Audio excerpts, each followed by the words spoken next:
Nandi Hills MP Alfred Keter's second attempt to bring an impeachment motion against Devolution Cabinet Secretary Anne Waiguru would end in acrimony.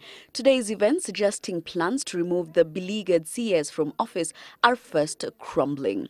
Save for an increase in the number of signatures so far gathered, 180 in total, Keter's new motion, as seen by Citizen TV, is not much different from his earlier one that was rejected for failing to meet the provided threshold. The MP has also included shambolic resettlement of IDPs. His grounds for impeachment, however, remain gross violation of the Constitution and gross misconduct. But Keter would be ruled out for failing to comply with the Speaker's communication outlining parameters for assessing a proposed notice of a special motion that include disclosure for gross violation, precision of charges, nexus for gross violation, evidence, time for collection of signatures and number of signatures. The Speaker, as such, in his opinion, once the Speaker makes a ruling, it must remain, and it is binding. Unfortunately, there is no appeal. An irate Keter would resort to accusing the Speaker of being used by the executive to frustrate his efforts. Special that she's being handled by every institution. Now, Speaker Muturi cannot reduce Parliament to be like EACC, who are subjects to Waiguru. You cannot reduce Parliament to be like CAD, where they were reporting to Waiguru. We cannot report to Waiguru ourselves. I want to assure the Honorable Alfred Keter,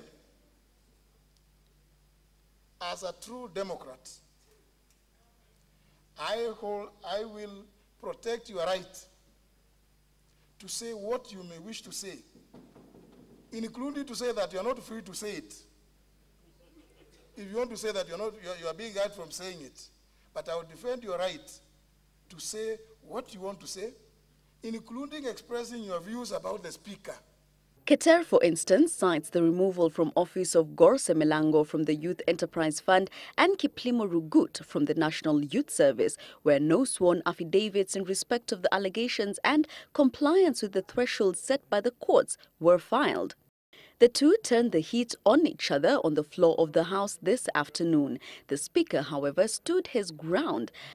The executive has found a very powerful ally on the floor of the House. And as opposition, we can't stand and watch. We want to disagree with him. We disagree with his ruling. And I have never heard, in the three speakers I've served under, I've never heard any of them say that standing orders gives them power to be above the law. But Keter says he will not let the matter go, vowing to resubmit the motion again.